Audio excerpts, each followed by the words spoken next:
Olá guerreiro, olá guerreira, seja muito bem-vindo, muito bem-vinda. Vamos dar continuidade com o nosso estudo agora aqui da lei do direito penal, da lei penal em geral. Aqui que o professor Anésio Andrade, delegado de polícia e professor aqui do TEC Concurso, com muito orgulho, com muita satisfação. Estou novamente aqui para a gente dar continuidade tratando dos temas relativos aí à lei penal. Bacana? Aula de hoje, né, essa aula desse bloco, nós vamos bater um papinho aqui sobre o tempo do crime. Então, dando continuidade com a nossa sequência de aulas, né? Aplicação da lei penal no tempo, o tempo do crime. Então, nós vamos analisar em que momento que se considera praticado o delito, tá? Então, aqui meu nome, meu Instagram, se você tiver interesse em acompanhar nossas redes sociais, sempre posto algum conteúdo lá também. Bacana?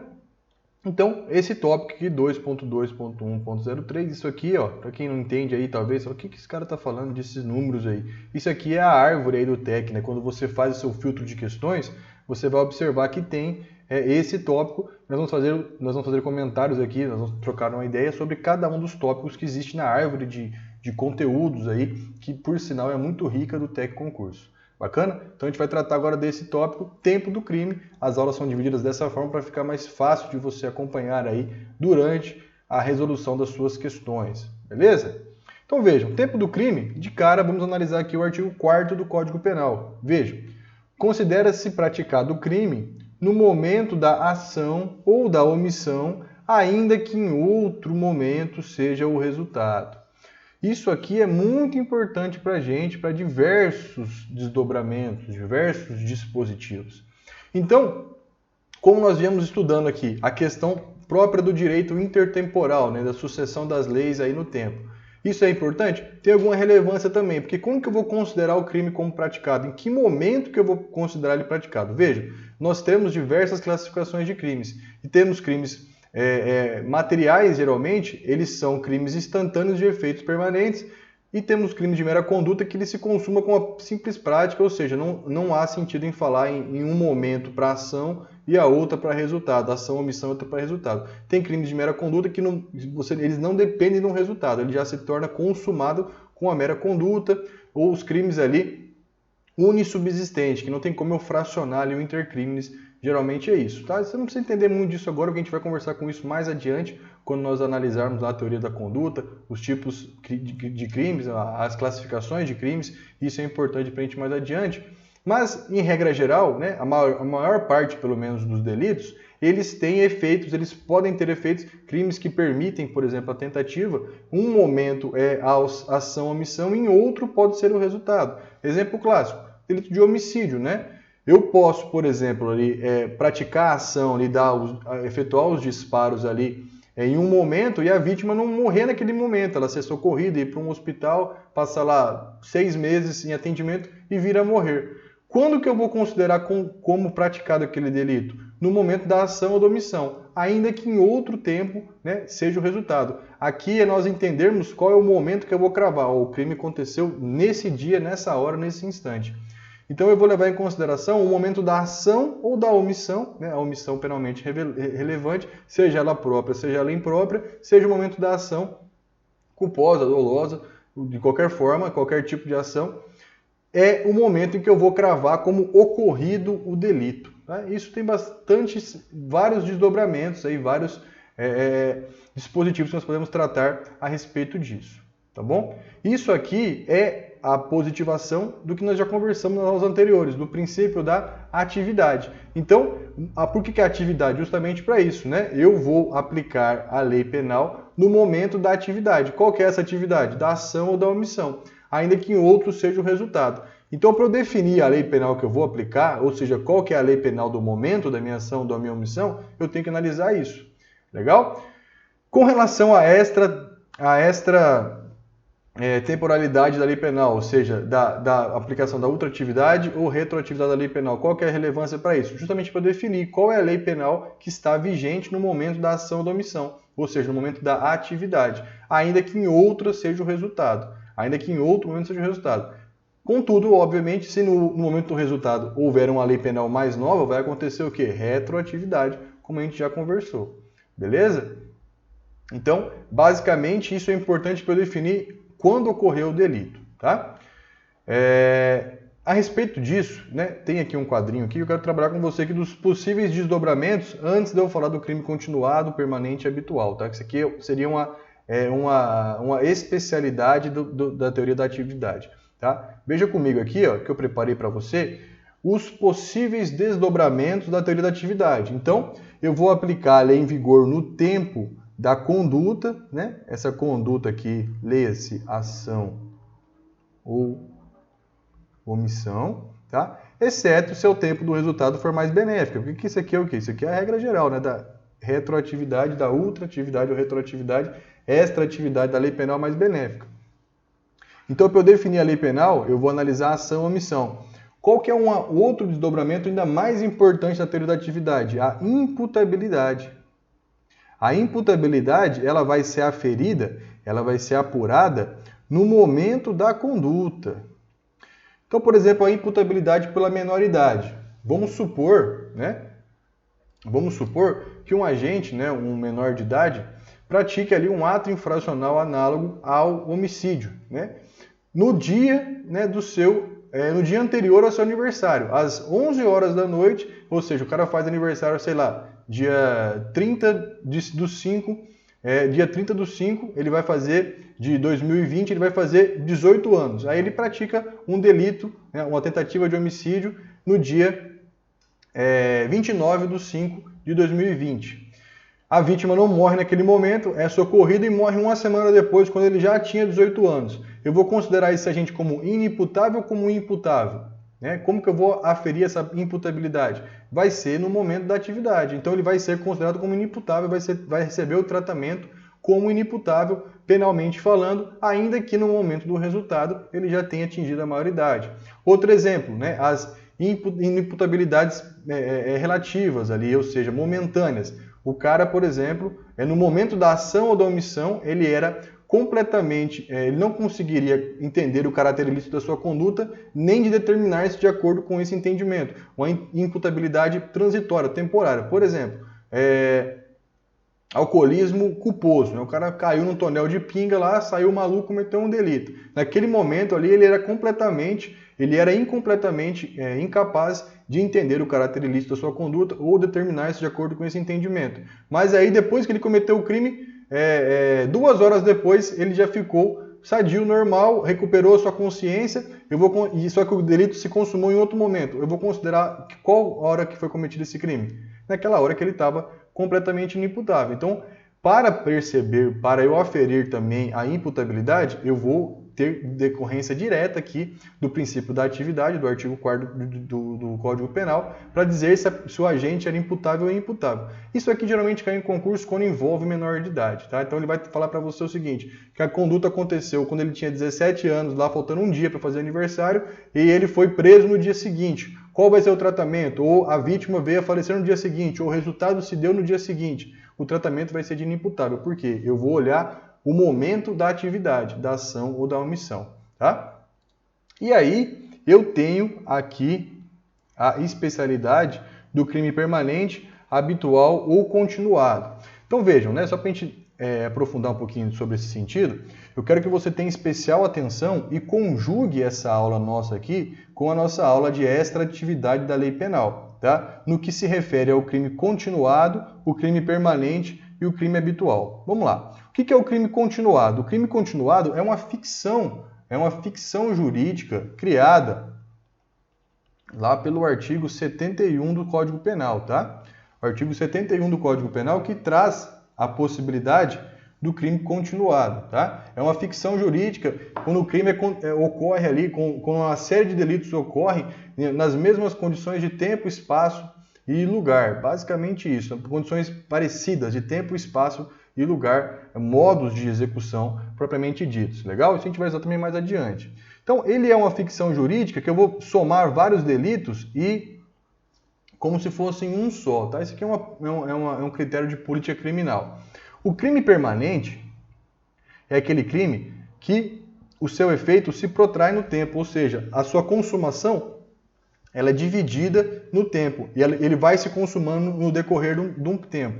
Por exemplo, Vou te dar um exemplo aqui, o tráfico de drogas, na modalidade manter em depósito. Enquanto o agente estiver mantendo em depósito a droga, ali do artigo 33 da lei antidrogas, ele está consumando o delito. Essa consumação está se protraindo no tempo. Então, enquanto ele mantém em depósito, ele vai estar cometendo o delito, inclusive permitindo o flagrante delito a qualquer tempo. Por quê? Porque é um crime permanente. O crime está acontecendo o tempo inteiro. Ele não se consuma, não tem efeitos instantâneos. É um crime que se protrai no tempo. Legal? Esse é o crime permanente. Outro exemplo clássico, sequestro, cárcere privado, extorsão mediante sequestro.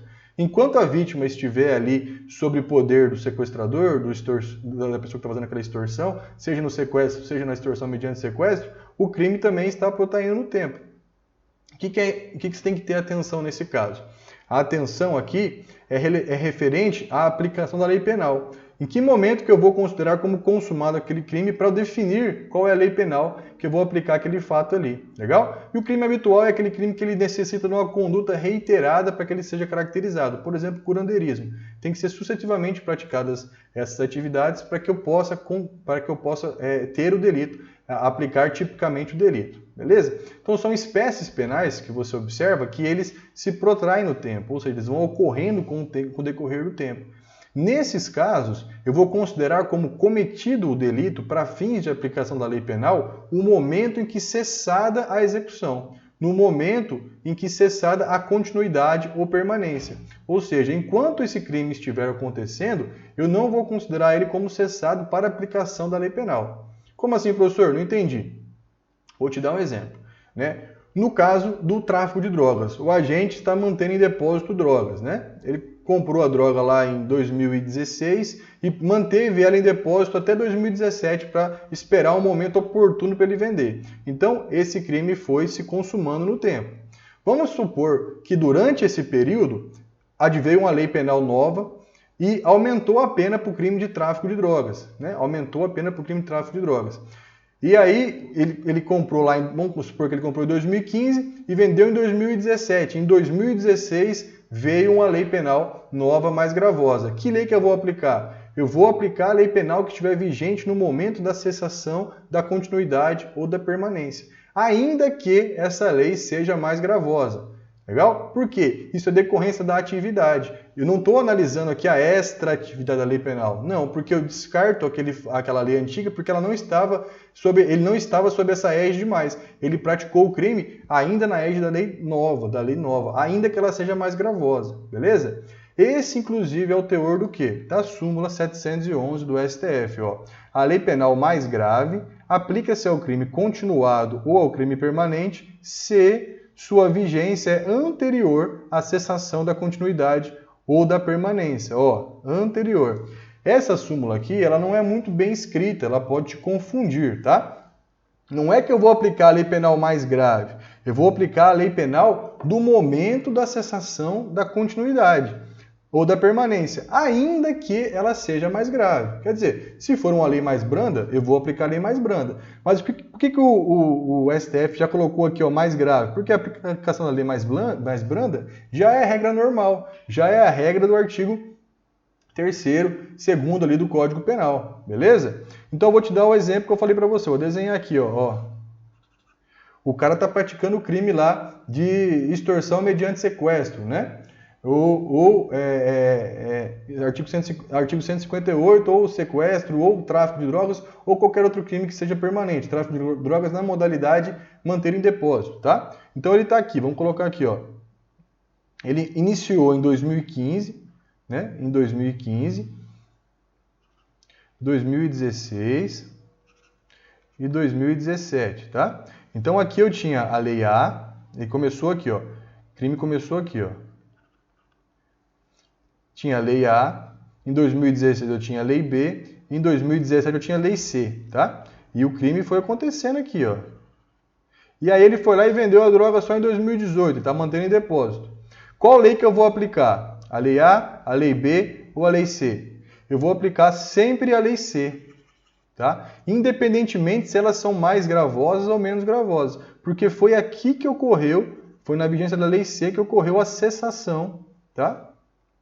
Ela foi anterior à cessação da continuidade ou da permanência. Então eu vou aplicar essa lei C aqui, mesmo que ela seja mais gravosa. Por quê? Porque aqui é teoria da atividade, não extratividade, porque é essa lei C aqui que eu vou considerar para fins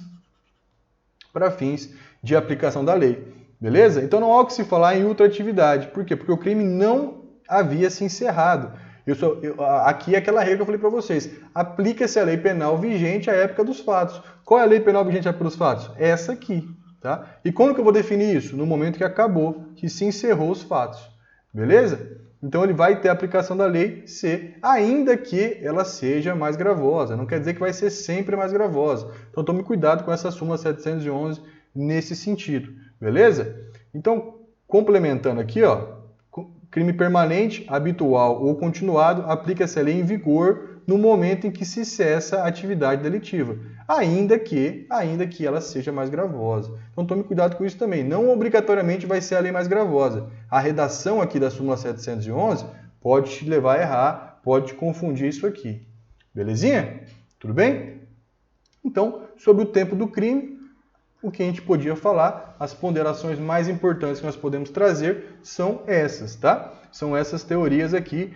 Lembre-se da teoria da atividade, entenda bem os reflexos dessa teoria no momento de definição da ação ou da omissão, tá? Que é aqui, principalmente essa aqui, ó, essa aqui, que são relativas à imputabilidade, em especial à menoridade, tá? E com relação a essa exceção do crime habitual, permanente ou continuado. Então tenha muita atenção nas questões que cobrem esse conteúdo, para você não escorregar aí, porque regra geral a gente já sabe, é o mais tranquilo, é extratividade, aí você vai acabar confundindo aqui, então tome cuidado, tá? Essas são as exceções. Lembre-se também da aula passada que a gente falou a respeito da lei temporária, da lei excepcional, juntamente com o crime continuado, permanente e habitual, são o que pode te confundir com relação a isso aí. Mas eu tenho certeza que a gente conseguiu trabalhar com bastante calma aqui e destrinchamos de fato esses dispositivos aí para você não errar na sua prova. Legal? Então, continue nos acompanhando. Vamos continuar nossa sequência de aulas aqui. Em breve eu estou de volta com você. Continue firme na sua caminhada.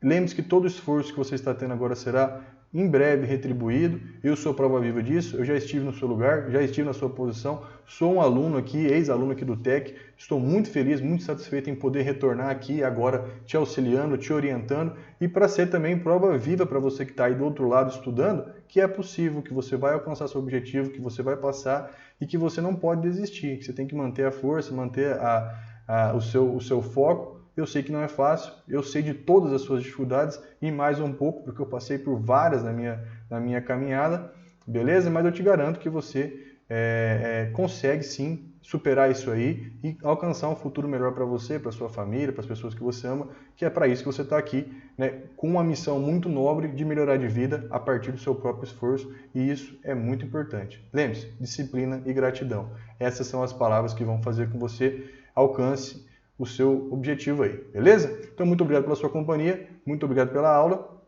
Até a nossa próxima aparição aqui e força e honra.